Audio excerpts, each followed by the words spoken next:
Hey, Alayna, and welcome to the Tick Bootcamp podcast. Hi.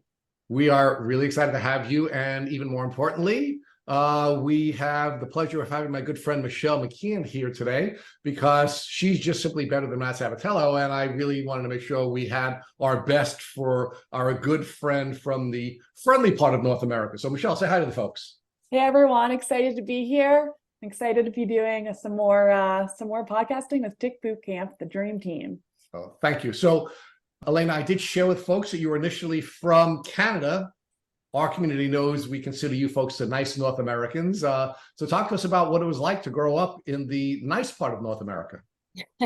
Yeah, I grew up in what I'm convinced is the most beautiful part of the world. I'm from Vancouver Island, so the very west coast of British Columbia. I grew up surrounded by evergreen forests and cold oceans and nature absolutely everywhere at your fingertips. So I'm actually in Victoria right now. It's where I spend a lot of time in the summer. And but I live in San Diego. So, but the Pacific Northwest is very much who I am to my core and really has made me the person I am today. And yeah, I'm very lucky. In addition to the beauty that the Pacific Northwest had offered to you, talk to us about what your experiences were like growing up there. And obviously, you're on a Lyme disease podcast, so everybody's sort of listening here with a brow furrowed, wondering what you knew about ticks and tick diseases when you were living in the beauty of the northwestern North America. Nothing, absolutely nothing. Zero conversation about it, zero awareness about it. I didn't know a single person with it. I actually got bitten and infected in Southern California, but I did grow up, barefoot in the woods. I've been an avid horseback rider since I was 6 years old. So if I'm not in the woods, I'm on the back of a horse. So like high risk in terms of being interacting with ticks, but I was born in 82, and I left Vancouver Island in 2012. But up until then, I know absolutely no information about Lyme disease on Vancouver Island. It is starting to be a conversation now, just a little bit, but I still am kind of the anomaly when I'm here. And people are still just kind of, there's like whispers of it now showing up here, but it's still very, very misunderstood here. Let's talk about your education and your career, because you have a very interesting, you took a very interesting career path. So I don't think we've ever had someone on this podcast who has your chosen profession. So why don't you share with us what it was like to be educated in Canada, first pre-college, then college. I guess you may call it university in Canada, and of course you did your graduate work here in the U.S. So give us that build out for us. Yeah, I mean, I was born inherently extremely connected to the natural world, like could not spend enough time in nature, like animal fanatic, like wanted every animal I could get my hands on, wanted to ride horses. Like I don't come from a horse family. My family is nature oriented, but not in a way, like I was just almost like fanatical about it. And so it was a natural progression for me to move into my undergrad. I went to the University of Victoria here and studied environmental science and geography and just wanted to learn everything I could about the natural world and our interactions with it and how we're destroying it and how we can save it. And so I've been riding horses my whole life. My hobbies include nature, my career is nature, my education is nature. I ended up specializing in marine science and sustainable fisheries management. So in 2012, I moved down to San Diego to go to Scripps Institution of Oceanography and do some graduate work in sustainable fisheries management, and marine biodiversity and conservation was the degree I achieved then. And I just wanted to dedicate my life from my career to my hobbies to the natural world and understanding the way we interact with it. And it's really the person I am is expressed in all of the ways that I show up in the world. It is the irony that I got bit by a tick riding my horse in the woods is not lost on me, and totally crushed me. I mean, that is like heartbreaking when the thing you love the most like destroyed me temporarily. All right. Well, I think that's a little foreshadowing. We're going to build out a little bit later. Sorry. So let's Yeah. pause there. No. I'm really excited. I can't wait to talk to you about that stuff Yeah. and how spiritually you were driven towards a more a more, I think, refined purpose as a result of this experience. But let's give the folks a little bit more background before we get there. Yeah. So talk to us a little bit about some of your public speaking and your activism, because you aren't just somebody who was educated in this field, not somebody who just had a passion for spending time with animals and nature, but you've also been an activist and a public speaker, and even a guest on radio programs. So talk to us a little bit about that. Yeah, so when I started getting into marine science and specifically into fisheries management touches on, like, so many stakeholders are involved. You've got industry, nonprofits like Oceana and the environmental groups that have a stake, that want lots of fish in the ocean for everyone, and the industry that wants a lot of fish to catch to maintain their livelihoods. And then you've got the states and the federal government. So there are so many hands involved in natural resources management.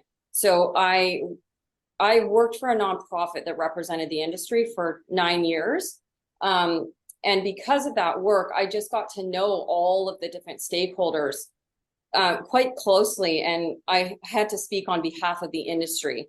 And so that required me to go to DC a lot and talk to Congress and express the need for funding to study more fish, and why understanding what's going on with our stocks is really important. It's something that was a little unexpected. I was in meetings at times with like international bodies. I didn't anticipate being at meetings with countries showing up at the table, because fish cross borders. So, different countries come to the table. So my career for the last 9 years in San Diego was life-changing, was like absolutely a dream career. It really like leveraged my personality. I get along with people pretty well. I got to speak for the industry, but also for the resource and the stock. So it led me to speaking on behalf of the industry and the stock to a lot of different groups, the federal government and the state agency, other industry members. So I had to learn how to be able to talk to a lot of different groups at a lot of different education levels, a lot of different backgrounds. The information was really polarizing, really complex, controversial at times.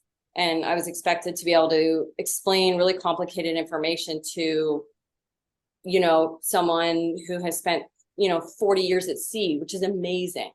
And they have a very different understanding than someone who has spent 13 years in university.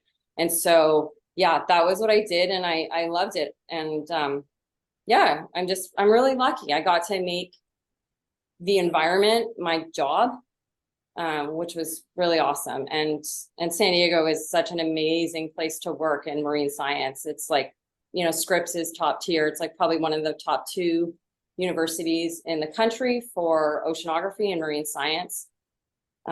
Did not think I would get in there, but then, life goes, and then I did. And congratulations. Although it's not shocking to me that you got in, but congratulations. So let's now, I can't but to take advantage of an opportunity to talk with you while we're at this background phase about one of the things you said, and that was that you wanted to help us to figure out how we could stop destroying the natural world. And I think that's an important point that we need to build out together. So one of the things we've done here at Tick Boot Camp very recently is we've begun to try to find people who have the academic credentials to talk to us about animals and the impact that animals are having on this disease, right? So we spent a lot of time talking with microbiologists because we wanted to learn about the bugs. And we spent a lot of time talking with medical doctors who were treating people who had the bugs. And we talked to, of course, this is a patient platform. We spoke to almost 400 different people who were diagnosed with chronic Lyme disease. But the piece that we were missing when we were looking at this process of bugs in animals, which then get sucked out of the animal by a tick vector, which then bites a person and spits the microbes into the person, right? the one piece we weren't spending enough time with were folks like you who are academically trained in the natural world. And I have to tell you, some of the the brilliant, for example, veterinarians that we've interviewed have given us unbelievable insight into this process. So I'm now going to invite you to give us some insight into both what is happening with climate change. And I don't want to get into the global warming debate, but I don't think anyone could disagree with me when I argue our climate is changing, and that's having an impact on the way that we interact with nature. Climate is changing, and that's having an impact in the way that animals are behaving. And climate is changing, and that's having an impact on the way the microbes are behaving and the virility of microbes. So first, why don't you give me your thoughts on the importance of people like you who are academically trained in the natural sciences and the impact that you can have on helping us overcome the challenges that this disease is creating for millions and millions of people in the world each year. Yeah, in my career, I mean, it's very clear to me, in my career, I was a bridge. So I kind of sat right in between the industry and Congress, federal government. And so that was my skill set, was to be able to make connections between those groups. Sometimes they speak, they don't speak the same language. And so that was what I found myself really good at, which was taking information and making everybody understand and see that together we are much stronger. We can move mountains working together. Groups that generally don't work together very well, when we can find a way to work together and understand we do want the same end goal, like a lot of fish in the ocean. Scientists want a lot of fish in the ocean. Fishermen want a lot of fish in the ocean. So you have to find a way that we both have the same end goal. And you can move mountains together when you find a way to work together. And my boss really showed me that in an incredible way. So yeah, I think for me, where I can find myself helpful in the Lyme world, because this is my first podcast on Lyme. This is the first time speaking on Lyme. Well, welcome. Yeah, thanks. I mean, this is like me dipping my toe in, but I do think that I have a skill set that could be really useful in making connections that aren't necessarily being made. Because like you said, I am trained, I do have a certain background, but I've lived Lyme. Like, I know what it's like. I was taken out so badly. So I think I can, I think I'm answering the question correctly, but I think that having been through it, and with my background and my knowledge and my ability to speak to multiple stakeholders and groups, I think I would find myself naturally being a bridge. So one of the professors of veterinary science that we interviewed argued that one of the challenges or the mistakes that we're making in the Lyme community is that we're looking at our herd too narrowly. Generally, what we focus on, and certainly in this podcast, what we focus on is how do we help people avoid getting sick and how essentially prevent yourself from coming in contact with the microbes. And we talked about how people can get better, right? How do we keep our herd healthy? And his argument was, we're defining herd too narrowly, that if we're really going to make a difference in resolving this horrific challenge that we're all dealing with, is that we have to define the herd to include the animal community, right? We can't just be concerned about humans, but we have to expand the herd, and we have to be more concerned about our environment, and we certainly have to be more concerned about the animals in the environment in the wild. So give me your perspective on that. Do you think that that doctor of veterinary science is correct, or do you think we're probably okay, or we're probably wise to just be focusing on sick people in the short term so that we can try to help them just get better? I love that perspective. I wanted to be a vet forever. Yeah, that was my first career choice. I think I have a unique perspective when I think about like what you were saying, like keeping people safe from ticks, not getting bitten, and what to do if you are bit. I think I have a unique perspective, and I'm very, very keen on building resiliency because of the way I've seen when a species is at risk, what we do is we work at building their resiliency against things like pollution or warming oceans or overfishing. We address the things that jeopardize their inherent resiliency, because the natural world is so inherently resilient by nature. And I know that we are the natural world. There is no separation. So I believe it. And I've been trained to know it, that we as humans, being an extension or part of the natural world, are inherently resilient. I worry about the conversation. Like, ticks are scary, and I understand that firsthand, and they destroy lives, and I understand that. I also am a little concerned with there's a lot of fear of ticks and like a fear mongering of ticks. And I think it creates a bit more of a divide, like us and nature. And there is no divide, that's perceived, and it's damaging.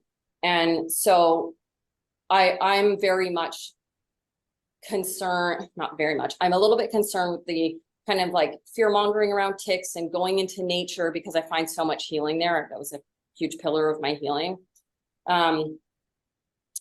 So yeah, if that's, yeah, I mean, it's a little bit of a unique perspective to think about it. And I recognize that it's my training, and I think the way I've been raised and things like that. But if that's sort of what that veterinarian was saying, like, I don't want to separate us further. I don't want to make people more afraid of the woods or more afraid of ticks. I think that we need to address enhance our own resiliency, because I'm convinced, I don't hate the tick that bit me. I am much more upset with the way I was living that jeopardized my resiliency, that I'm convinced made me sick. Okay. And I can't wait to build that piece out with you, but hold on for 1 second, Michelle, and I just want to follow up, because I think there's another piece of this that I want to build out with you, which is there are some on this podcast that have argued that the Lyme disease epidemic is the result of our failure to be good stewards of our environment. That as a result of being bad stewards, and as a result of not being responsible to protect our environment from the changes that we're undergoing, we are finding ourselves with an epidemic that was probably caused by us, because ticks have been biting people as long as there are people. There are ticks that have been found in fossils that are millions of years old. The very earliest humans that have ever been tested, Etsy the Iceman, had Lyme disease, and he's the oldest human that has ever been tested, 3,500 years ago. So we've always had Lyme and the bacteria, and we've always had ticks in our lives, but we are getting sick at a radically different rate. And some of what I know, you have an opinion on that from a personal standpoint, which Michelle is going to take you through, but just stay with me on the stewardship piece and why some might argue, and I'd like your opinion on it, that this epidemic is really something that was triggered by our failure to be good stewards.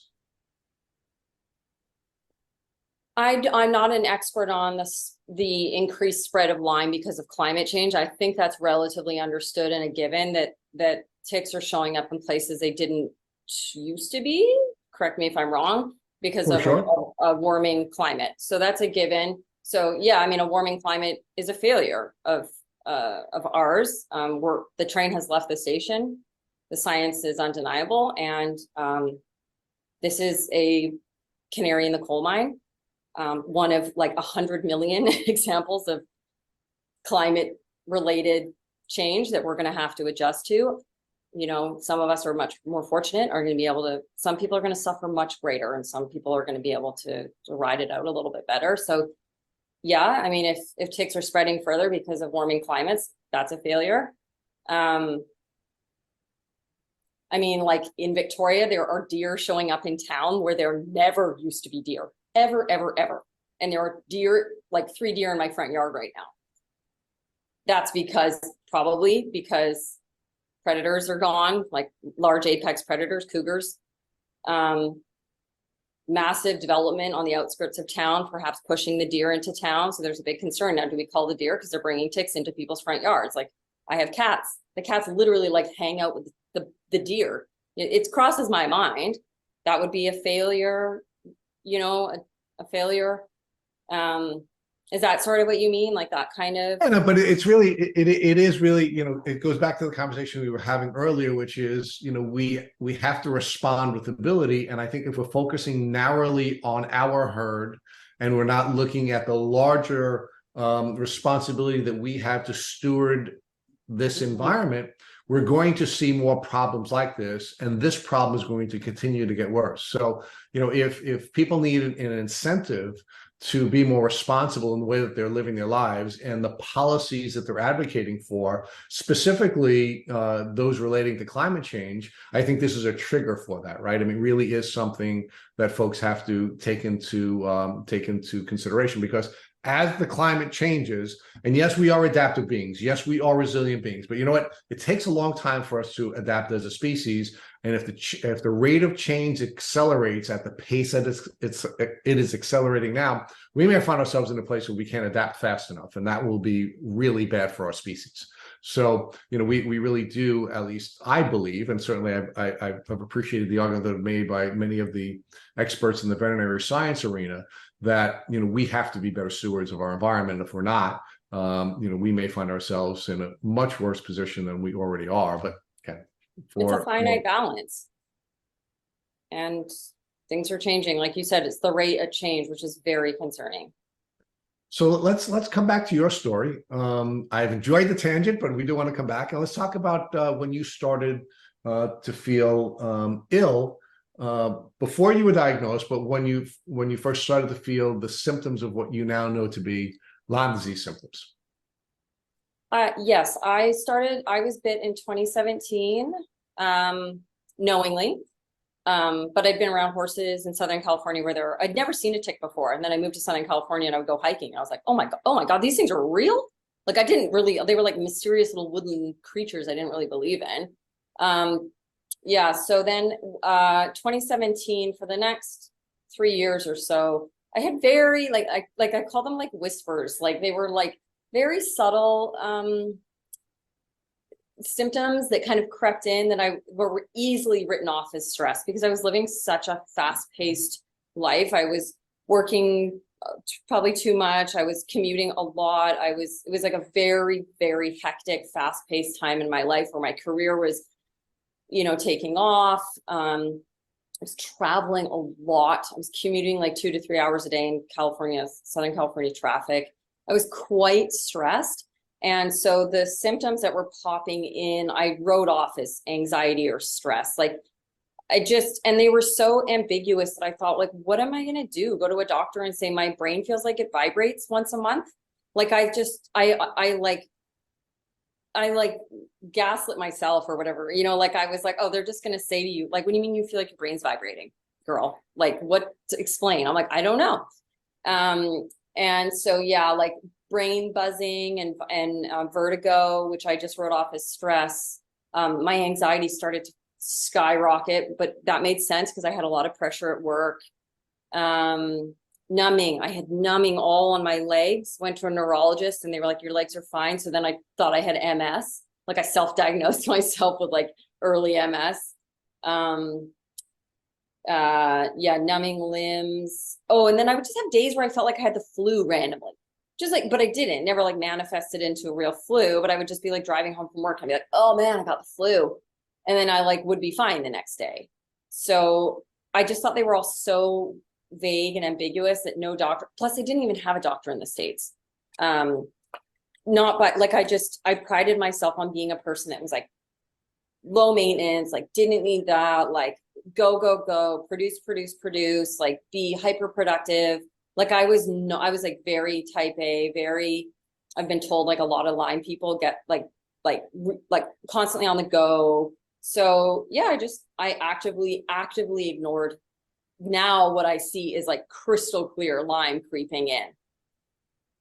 So we've had many people in this podcast who are equestrian athletes, and you indicated that you didn't know anything about ticks and Lyme disease when you were up in Canada, but when you came down to the States and you started to participate in equestrian sports down here, did anyone ever recommend that you learn about Lyme disease? Anybody teach you anything about Lyme disease? Were you finding ticks on the horses? I mean, what was going on when you came down here to the more tick endemic part of North America?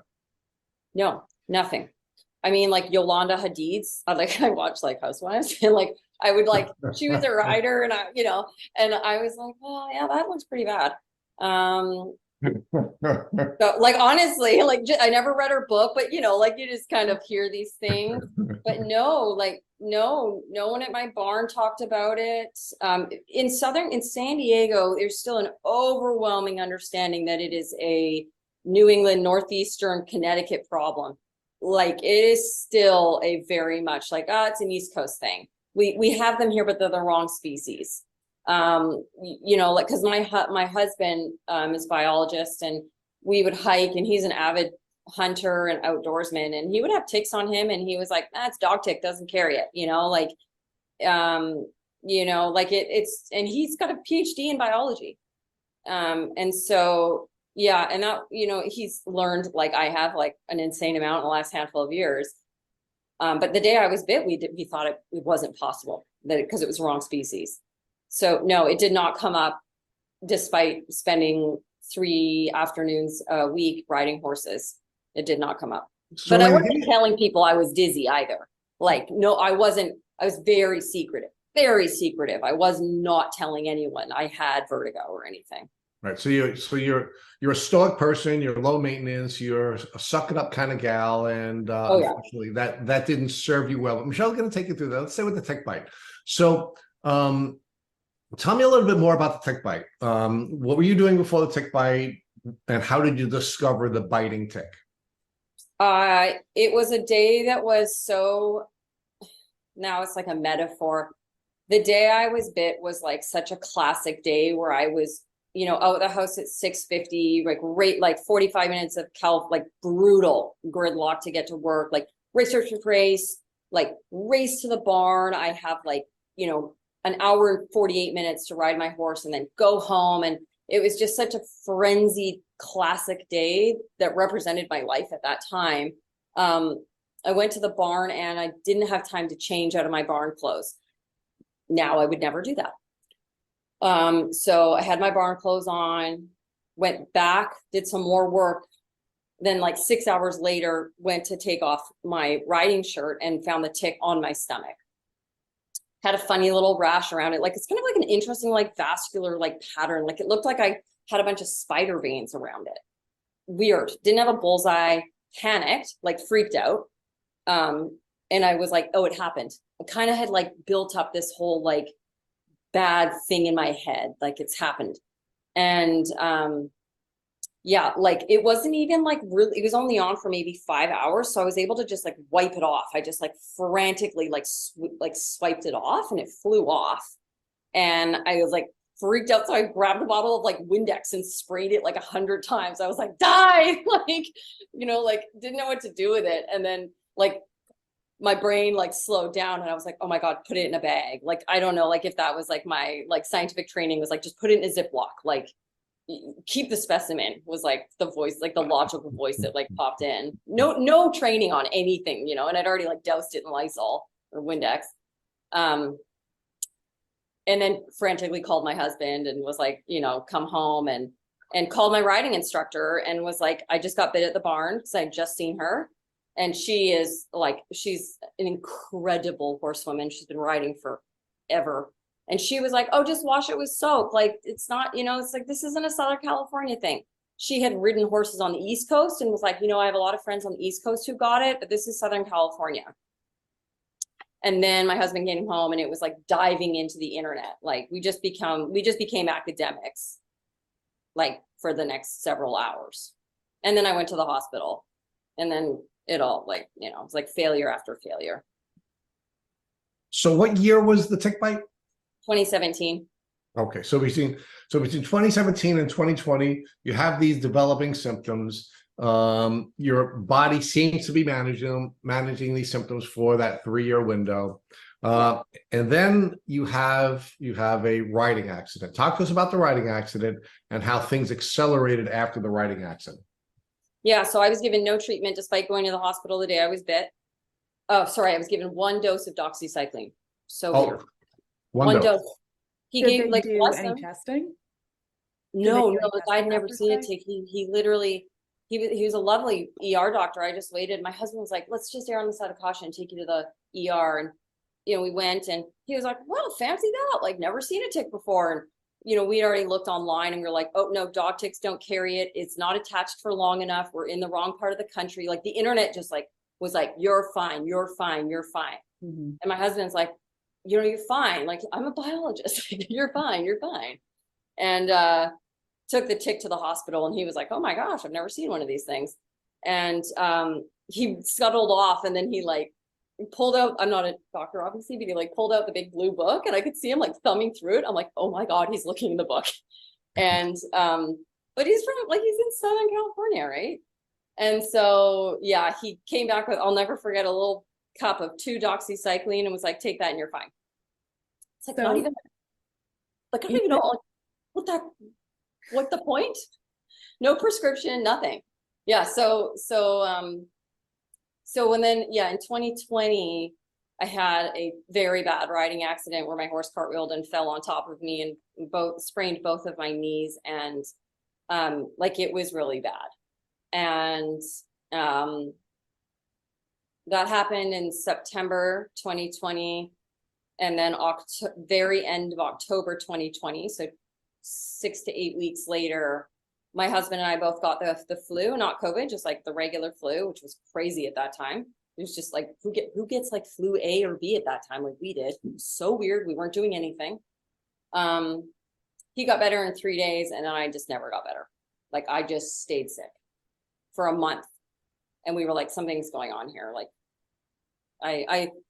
and then I still didn't want to go to the doctor. I pushed going to the doctor. I was like, no, like, I just like have this like post-flu inflammation, or I don't know what it's called. There's something like where you just stay inflamed after the flu. I'm like really good at self-diagnosing. I was like, oh no, I just got that thing. Like, what are they going to do for me? Okay. Yeah. So, okay, let's go back a little bit. 2017, you get bit, you actually see the tick, you see that there's a rash, you go to the doctor, they prescribe 2 days of antibiotic. 2 pills. Oh, 2 2 pills. pills. 2 pills of antibiotic. They didn't do any Lyme testing or anything? No, didn't even come up. Didn't come up. You go back, throughout the next few years, you start having symptoms of vertigo and not quite feeling like yourself, getting more anxiety, but kind of ramping that up to possibly just like a busy lifestyle. Then you get in your riding accident with your horse in 2020, and that flares things up. And then the next thing that happens is the flu, which is almost like the perfect storm, hit after hit after hit. And you're just not getting better after this flu. What are some of the symptoms that that came after the flu and that kept you from being continuing to be sick? My most dominant symptom that I've had since that almost 3 years ago has been body aches. That horrible feeling you have when you realize you're getting the flu, when you're like at work and you're like, oh man, like everything hurts, your skin's prickly. That has been hands down my most consistent, like brutal symptom. So the body aches just would not go away.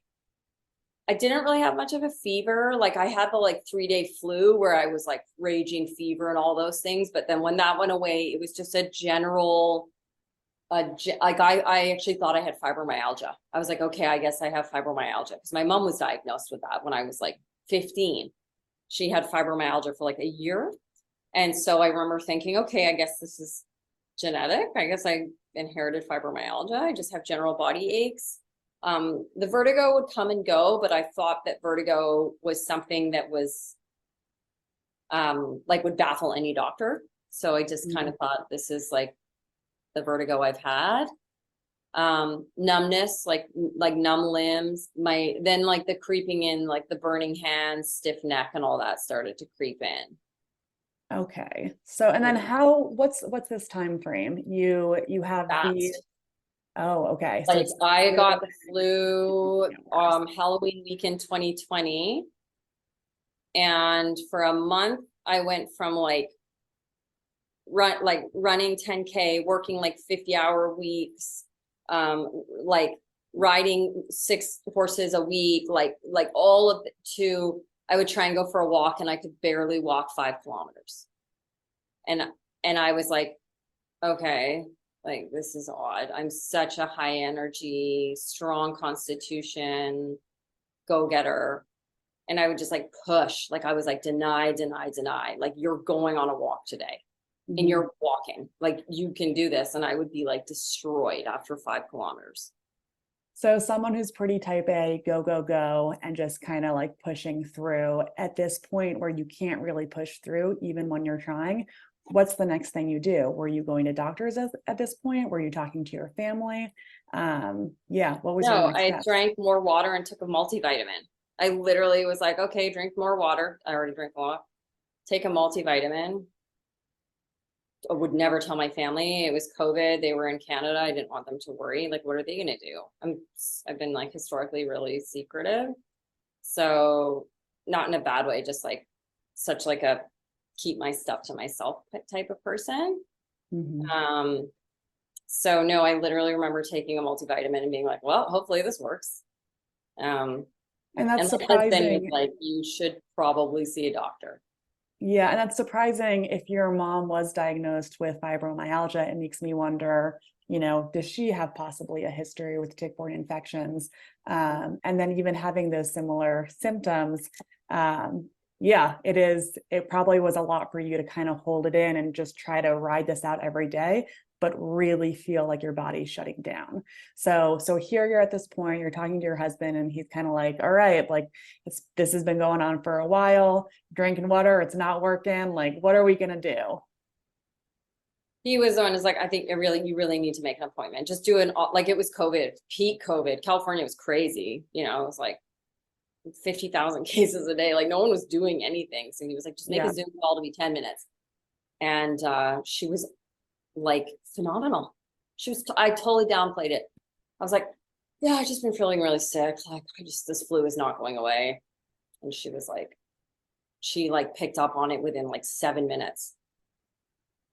Which you were one of the lucky ones. Oh my God. Yeah. She was amazing. She was like, horses, outdoorsy, Lyme tick, like tick bite, like your neck is stiff, your feet, you're fluey. Like she was like, you need to get a Lyme test. And I was like, no, I don't. I do not need a Lyme test. Did not want to know.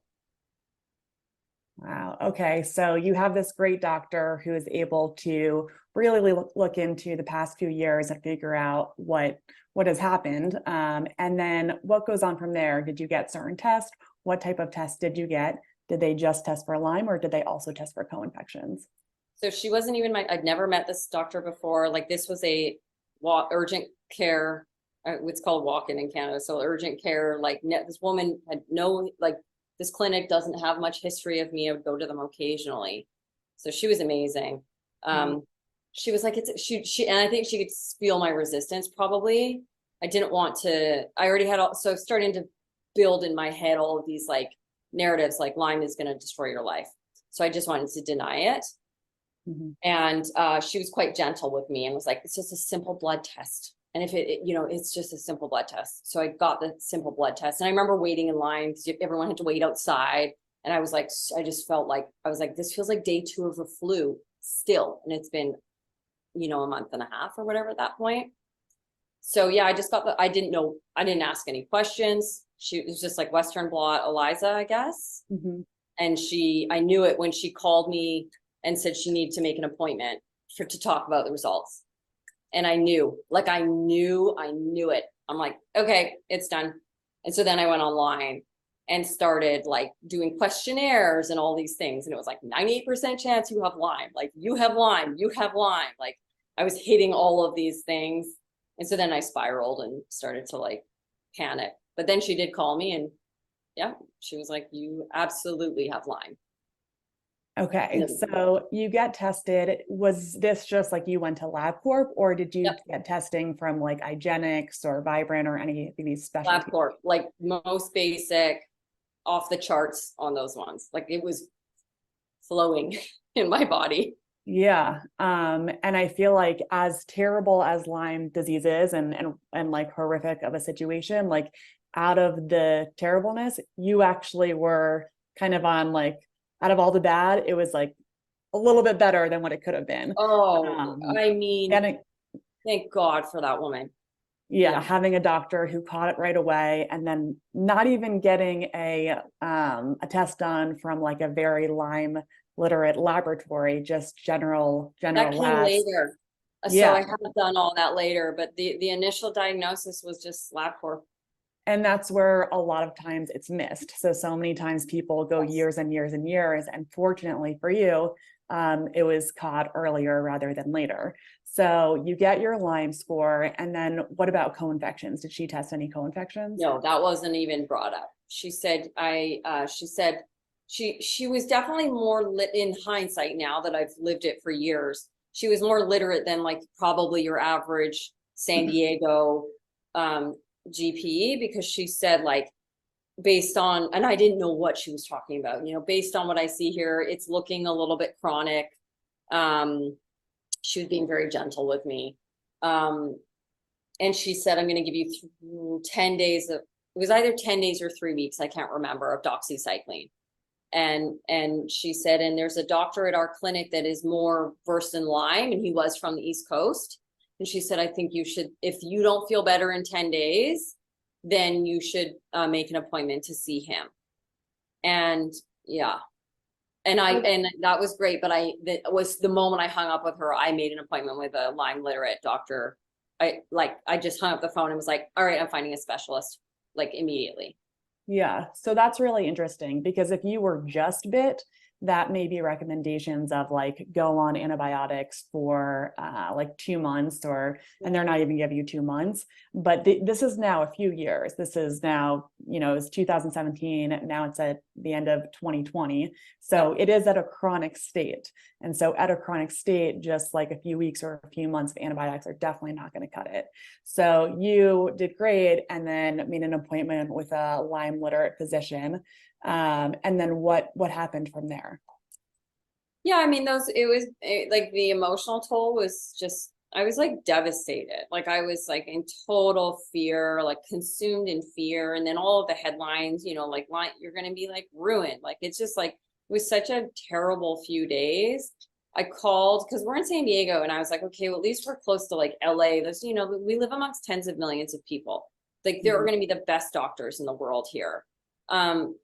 And I don't really know why. Like, I didn't think to go, I have access to like work, like to phenomenal healthcare.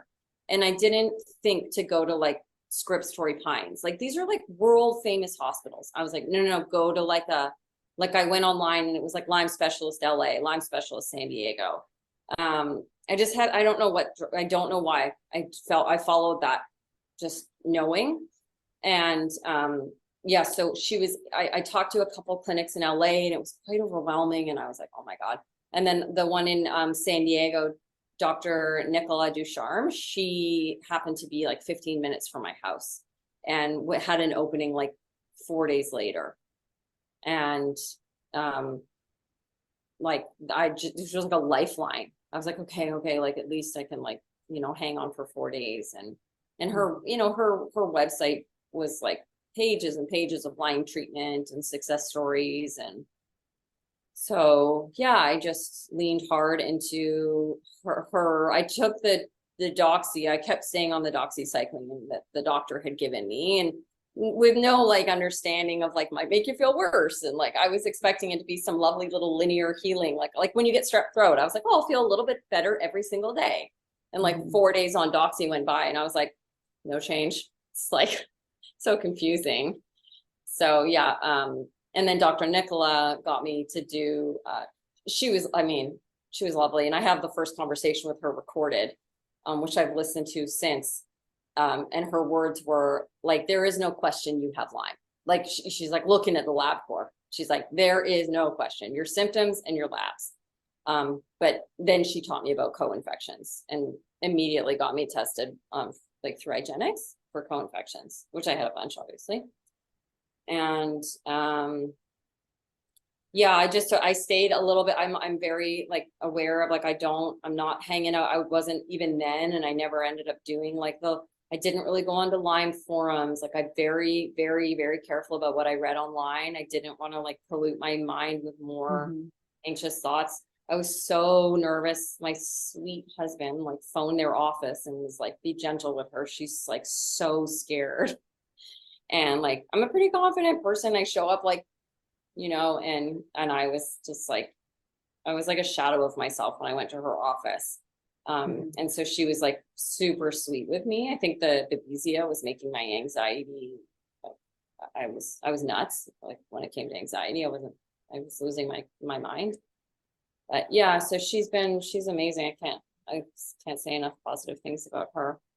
It is so nice to hear that someone who is trying to figure out what's making them sick, that the doctor was confirming and being like, this is definitely what you have. There's no question, because I think for so many of our listeners, that has not been the case, where it's like some doctors are like, you definitely don't have Lyme disease and do not bring it up in my office. And other doctors are like, no. Like, I know this isn't the CDC positive, but like you are showing Lyme literate bands and you have a history of Lyme, and we are clinically diagnosing you. And yeah, so it can be such a scary process trying to figure out, being at this crossroad, which way to go.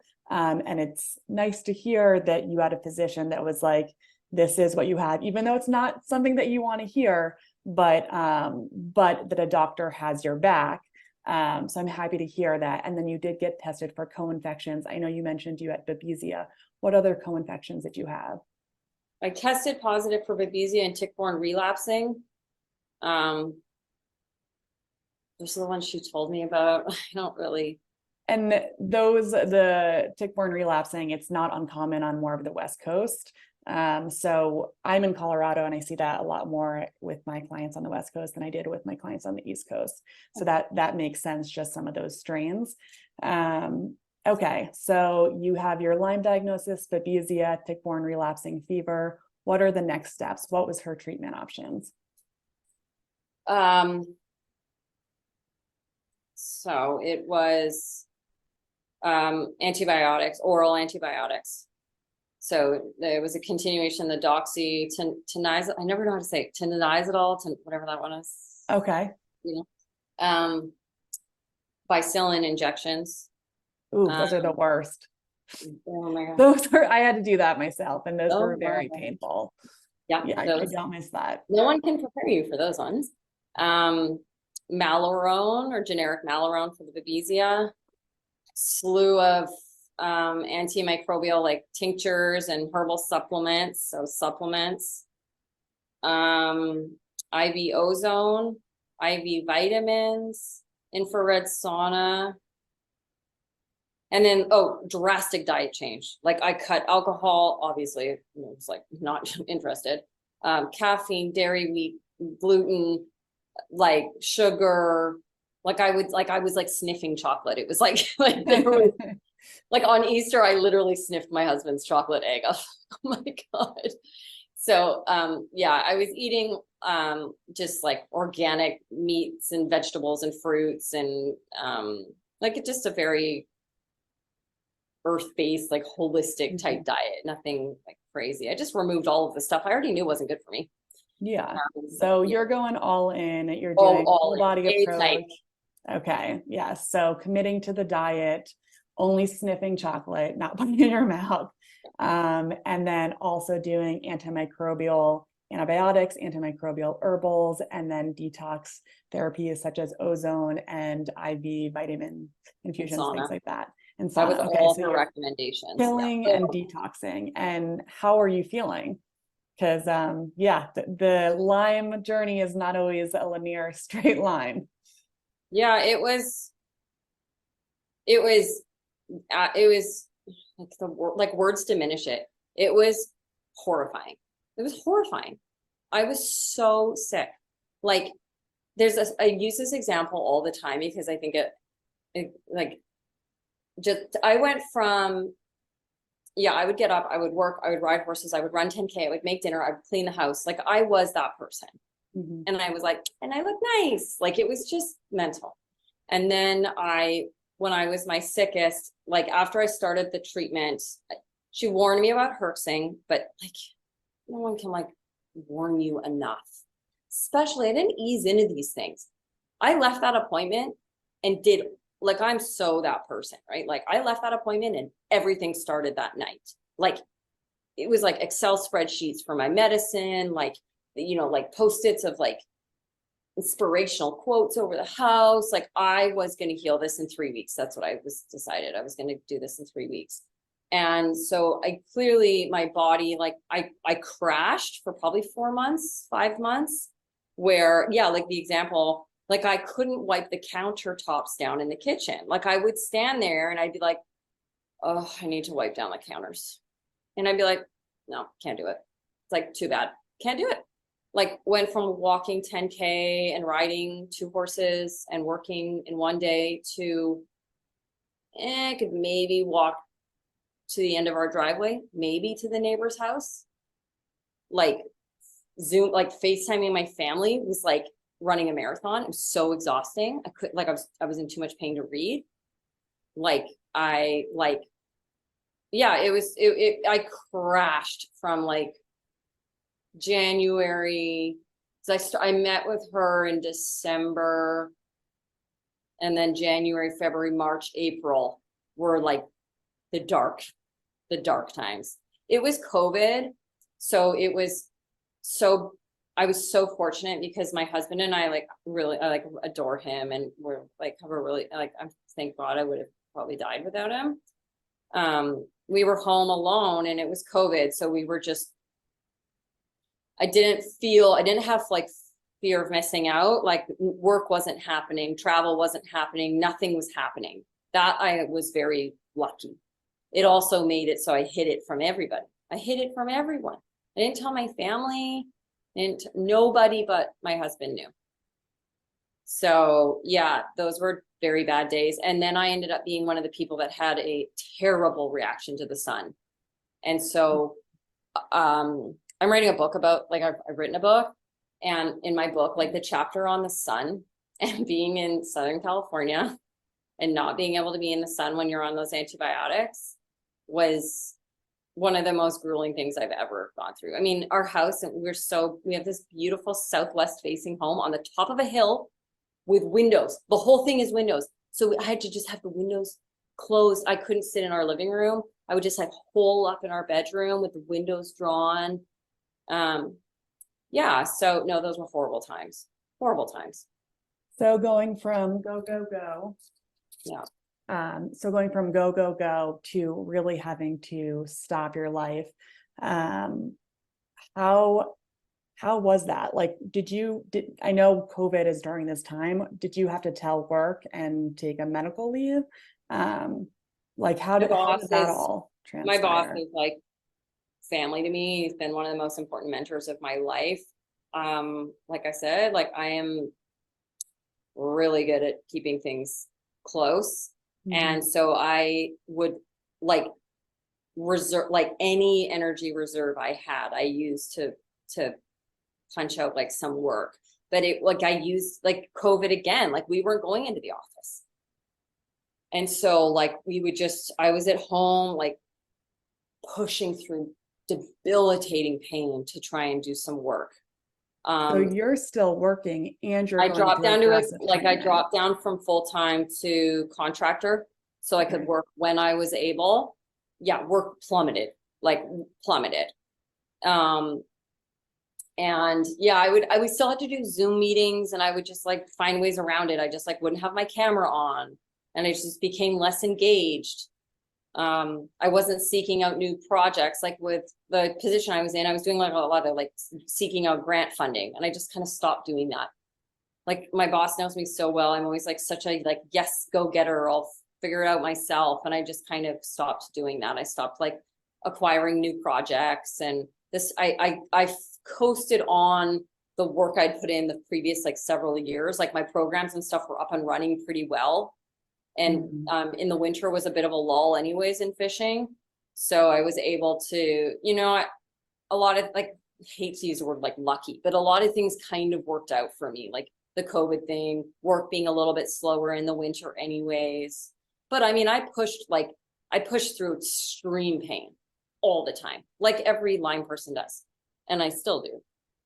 Yeah. And so you're on these aggressive treatments, you're planning in your head, you're gonna do it hard and you're gonna get better, feel like yourself, and go back to your regular life pre-Lyme.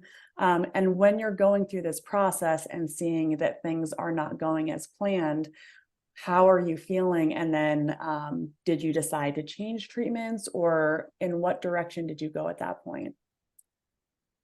Dr. Nicola is the most like sweet, like she just never, no, I never questioned leaving her.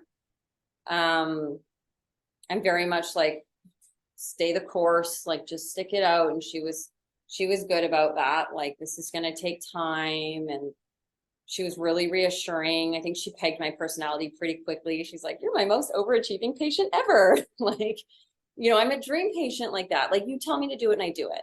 And then I do it 100 times.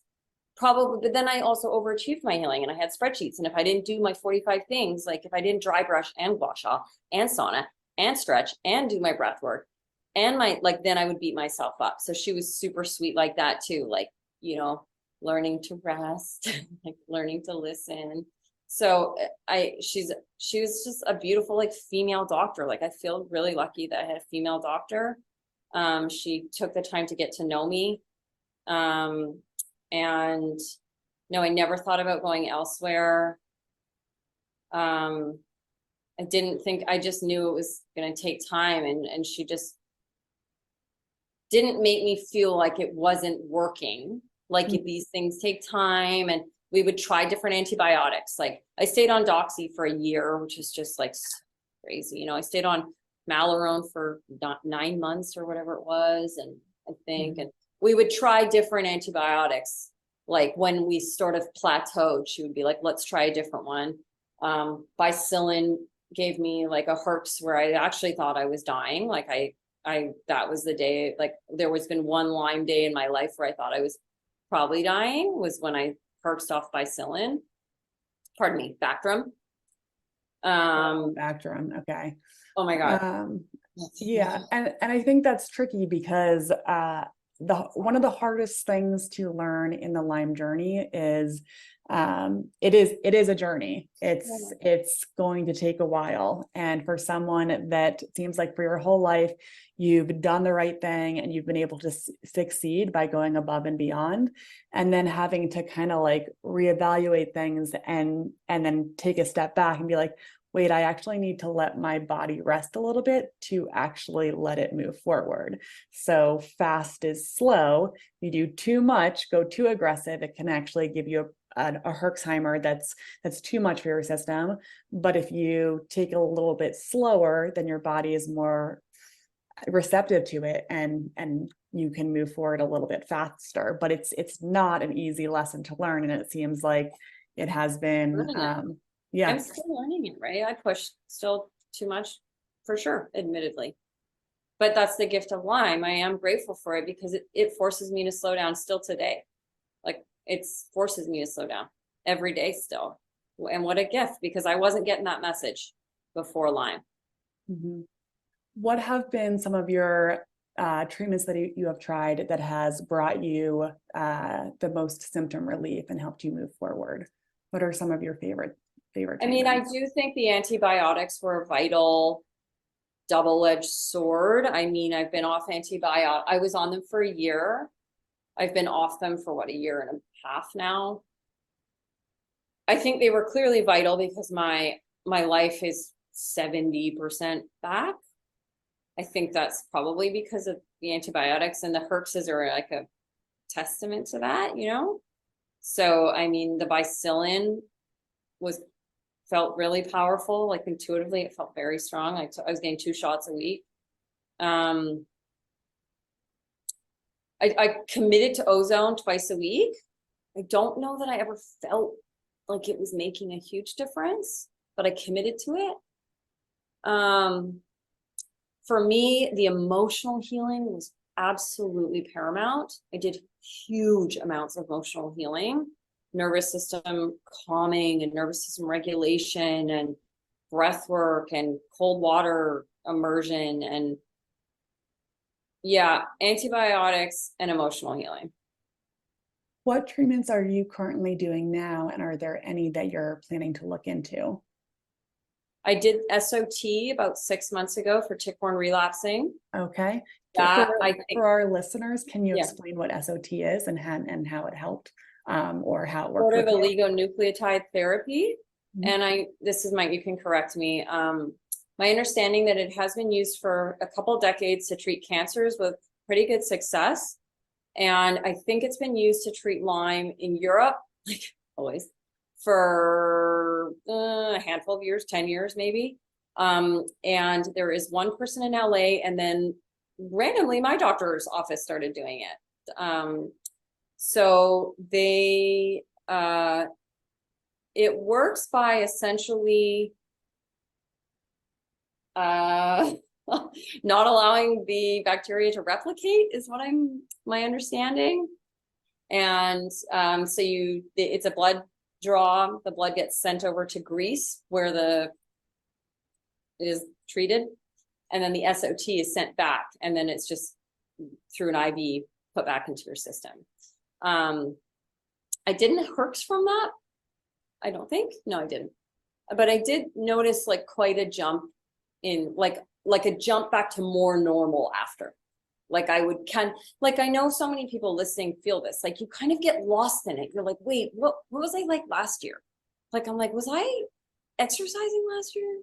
Mhm. Was I get lost in it. My husband's like pretty good at that. He's like, no, you've been doing a lot more since SOT. But it's so subtle. And it's like, right, like what is it? Is it the SOT, or is it that I sauna 4 days a week now? Or is it that I'm like less stressed than before? Or is it that I like finally had that difficult conversation with the person I needed to have? Like, I feel like it's hard to pinpoint. And I remember someone being like, it's never a silver bullet. Absolutely not. I've done so many things, and healing from Lyme, it's like you want it so badly to be like one thing. And I just have never found that to be the case. And I have never talked to anybody who that has been the case. So Yeah, I agree. Tick-borne infections are very complex, and everybody's bodies are very different. So certain treatments are going to work for some, where other people are not going to find the same success. But it seems like you've looked into so many modalities and also did the personal and emotional work that it's allowing your body to move forward. And looking back, it may be hard to figure out like what was that one treatment, but it seems like it was everything that you did that really got you to where you are now. yeah. And I definitely did it all. Like I did everything. I was open to it. I tried everything. I came at it like, when you have scientific training, you can be quite judgy about this stuff, right? Like, I'm like, homeopathy, please. Like, what the heck? Like, I was like, show me the literature. Like, I was pretty judgy at first. And now I'm like, I don't need empirical evidence. Like, if it makes me feel better, it works. Like, I've changed so much now because of it. So yeah, but I have done a lot, and I continue, and I'm super committed. My life depends on it. My ability to like thrive depends on it. Yeah, but I've tried a lot of stuff I would have thought was like woo-woo and weird and cringy. I've just been really open to. I've been extremely careful about what I surround myself with, what I consume, like what I listen to, what I eat, what I watch, who I'm around. Very discerning about that stuff. I think that's really important because not only do we need to worry about toxic things in our environment and our diet and things like that, but also people. And when you are going through this very misunderstood disease, a lot of people, family, friends don't understand it, but it seems like you had such a sweet husband that was by your side and was like, okay, let's figure this out. And yeah, so that's really nice to see. It's really nice to hear stories where it seems like relationships actually get closer by going through something very difficult, because that's not always the case. He's been, I actually cannot fathom what people do solo. I do not. It would have destroyed me. I would have probably had to move home, and that, I mean, I don't know. I actually don't know, but I couldn't have because the borders were closed. I don't know what I would have done. So now, sorry, I didn't mean to interrupt you. No, that's it. So now you are you are moving forward. You have found treatments that are working for you and helping maintain and manage your symptoms so that you can have a happy and healthier quality of life. Where does this environmental side come in? Are you still riding horses? And I know you have such a passion for the environment, but having a tick-borne infection, I would love to hear your perspective on this. Yeah, I'm not riding yet. I still don't feel well enough to ride the way I used to ride. I could, but then it would be like, that would be my like reserves for the day. So I have to very much balance that. Like if I wanted to ride, I would probably need to spend the rest of the day like doing my healing, like having like going cold water swimming or sauna or stretching or like, you know, buying back that exertion, I guess. So no, I'm not riding. And that's it's sad. It's just, you know, went from a huge part of my life, but horses are there if I want them, and they're not going anywhere, and that's okay. For the environmental piece, it was such a beautiful, unexpected, totally unexpected gift of Lyme. Like I truly did not anticipate furthering my understanding about, well, when I got sick, it was all like medical approach, like, okay, what are the medicines I'm taking? And then within a few weeks, I was like, oh dear, I'm going to have to address my emotional healing if I'm going to heal this. And then that became like my whole thing, like, okay, like, and I threw myself into that, like the books and the podcasts and the life coaches, like just gonna do it. That's hard to do. That's hard to do. A lot of people, it takes them a while to not only look at the medical side, but also look at like the interpersonal and emotions. So that's pretty impressive. You were able to really do all of that in a shorter period of time. Yes, I'm impressed. Yeah, I do think like when I was thinking about like what would a listener get from this, it's like I was so sick and I got better quite quickly given how sick I was. Like I know like when you're talking about Lyme, like some people are like, oh, I just had to work out a little less. I'm like, what? Like I couldn't put my shirt on, you know, like really bad. And then like to be living the way I'm living now, like it's good. Like I'm good. Still hurts a lot, but I'm pretty good. Yeah. And like, so yeah, like I definitely think I healed quickly because I did the things I did despite pain. Like this wasn't like I was in pain doing a lot of this all the time. Like healing is super painful emotionally and like physically. Like sit in a sauna when you feel like you already have the flu. Like those first several sauna months were brutal. But yeah, so the environmental piece came in quite strongly. Only recently did I start putting these things together because I'm in the process of editing my book. And I was like, this is so amazing and so unexpected because I spent so much of my career and my education, like really quite upset about the state of the natural world. And like, man, humans, like, this is so bad. Like, what are we going to do? And worked like super low level, like nonprofit, like door knocking, like donate to this wetland restoration. And then like I've worked in profit driven corporations for the environment. And then I've worked, like I've been a very integral part of changing laws. So I've seen all of the whole thing, like the whole different spectrum. And I still never understood. I'm like, okay, like how do we make people care and how do we solve this environmental crisis? Like, despite all of my experience across the board, I still didn't know what it was. I was like, is it top down or bottom up?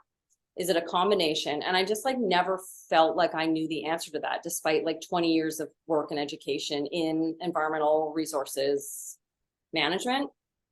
Then I get sick from Lyme and like I come to this answer that I'm like, oh my gosh, the only way we're going to solve the environmental crisis is to heal ourselves. It's the only way.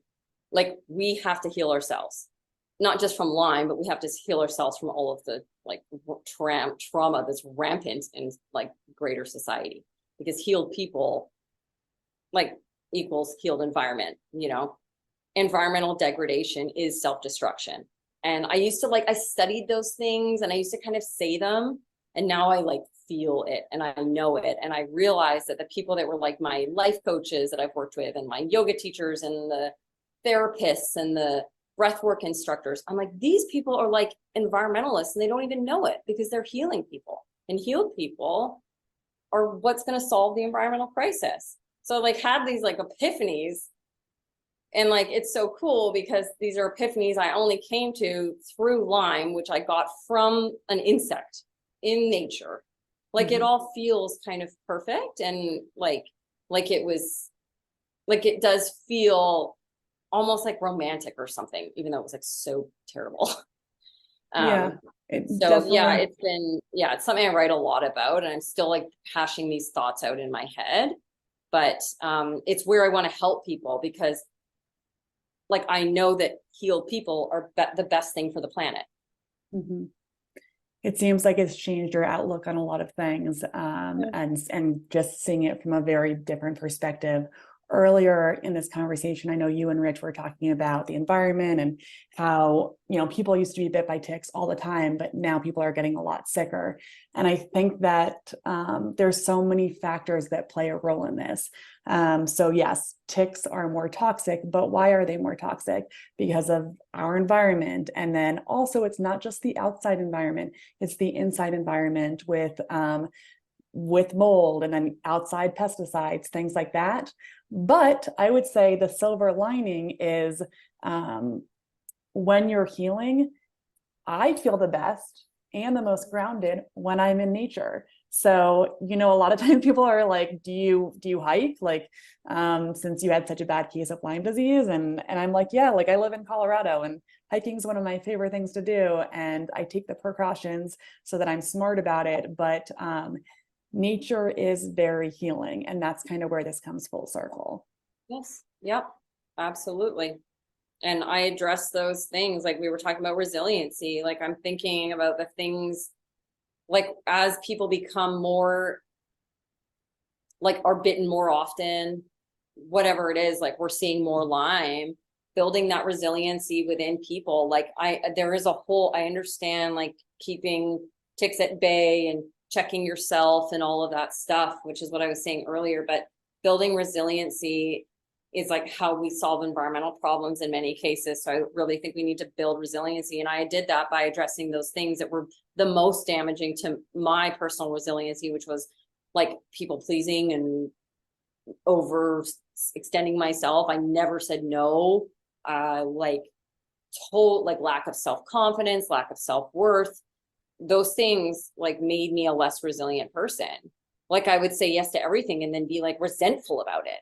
And that is not a healthy place to be. And it made me anxious, and it made me all of the things that I think like a doctor could explain why like a negative mindset is expressed like physiologically, like maybe you have higher cortisol and all those things. So like this isn't just like touchy feely, like, you know, the body keeps the score, like that book, right? Like these things can be explained quantitatively. That's not like my area of like understanding, but I've read a lot of the books, and so I've come away with like general understandings of these things.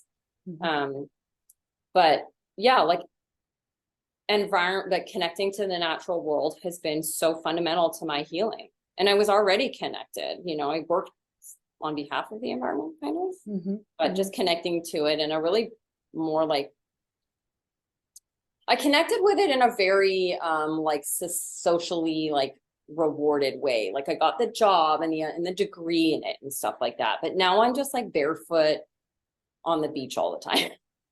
Yeah, like that's more nice. The way I want to connect with it. And I understand that, yeah, environmental restoration is self-care, and it just goes both ways. What's good for the planet is good for us, and what's good for us is good for the planet. And I've always been driven by what's good for the planet. So if I can help people, that's good for the planet. And traumatized people are everywhere. And like, it's like their trauma is what's being projected on the environment. We adopted these two amazing cats from a rescue. They were saved from the streets of San Bernardino. And one of them, Gomez, he got shot. Like he was like found behind a 7-Eleven shot with like a BB gun. That is like human trauma manifest. And I don't like blame or hate the person who did that. like that person probably has a background that is horrifying. And that's why our planet is suffering. So we need to address those things. And that's where I think I might be able to help. I hope that's what I really want to be able to do. Just having been through it, and I'm super impressed that as you're going through this journey, you're also trying to help people by writing a book. Can you tell me a little bit more about your book? Yeah, the book started off as a total overachieving antidote to not saying, like my doctor, like she was like, it was like 2 months in. She's like, so how's your family supporting you? And I was like, well, they don't know. She was like, what? I was like, oh no, I'm not going to bother them with this. Like they're in Canada. I don't want to upset them. And no, that's just like so sad and crazy to me. And I realized over a lot of work that using my voice and telling people how I feel, like expressing my emotions is important, and that's human. Mm-hmm. So I'm working on that. So I decided to write it in a book because that's kind of easier for me. So I just started one day. I'm like, well, no one will see it. I can just write this thing and no one will see it. And then it turned into a whole book. And so the book is, I mean, I guess it's a memoir. I don't really know. Yes, it's a memoir. It's my story of healing. It's not a how-to. It's not like this is how you heal from Lyme. There's a lot of amazing books like that. This is just what I endured. I love to write. I'm a pretty descriptive writer. I want it to kind of like break your heart and like I want you to feel exhausted when you're done reading it. Like, oh gosh, but it like my favorite book in the world is The Glass Castle. And I sort of wanted to feel like that. And as I'm editing it right now, I'm sort of like really infusing the environmental part into it that wasn't really in it in the first manuscript. So that's it. But you'll learn a ton about Lyme, a lot about emotional healing. Like it's not necessarily just for Lyme people. Like if if you're an overachiever or people pleaser or any of those things, it would probably be super helpful. If you care about the planet, if you like cats, I don't know. Can I ask how it's been writing the book? Because I feel like I've often thought about writing a book and I've started, and sometimes it's a little triggering where I'm like, this was such a nightmare to go through. And like, I can't believe reliving it. But then other times it's super therapeutic. So I was just curious on how it's been for you. Yeah. I'm deep in editing. My editor is phenomenal, and Ruby Warrington. She's absolutely incredible. We're first round right now, and there's an entire chapter she has fully edited, and I need to do a ton of responding to, and I just passed by it. I'm like, nope, like not reading that one again. That's too awful. Like I'm literally like bypassing entire chapters because it's too upsetting to look at again. I will look at it. So yes, and yes. Yeah. It's a process. You just can't believe it. You're like, what? Like, oh my gosh, I can't even believe I did that. Like, there's some passages where I'm just like, oh my gosh, this is nuts. Yeah, it's like living in the Twilight Zone, but it's your actual life. And a lot of people. Yeah. But I do want it to be hopeful. That's the thing where I was very cautious with the like forums and stuff. Like, it is definitely going to be like, I've been told like a lot of people like, well, you're inspirational. Like, I want people to read it and be like, you can absolutely get through this and be better for it. I am so much better for Lyme. And that I hope they understand. Yeah. I mean, thank you for talking to us. This has been like really nice to learn more about you and put more information out there. Rich, I didn't know if you had any other questions to ask as well. No, I'm actually good. This was really a brilliant interview. So I can't thank well, I have to thank both of you. I can't thank you both enough for sharing this really beautiful story. And Michelle, you did a great job with the transformation so well that you took my part and I didn't even feel guilty about it. It was just really beautifully done. So Alayna, I just want to learn a little bit more about the book. When is it going to be published? How are folks going to be able to get a copy of the book? And I also want to invite you back for a future follow-up so that we can maybe do an episode on the book and make that episode available to folks in the community who might be interested in learning about the book in advance of reading it.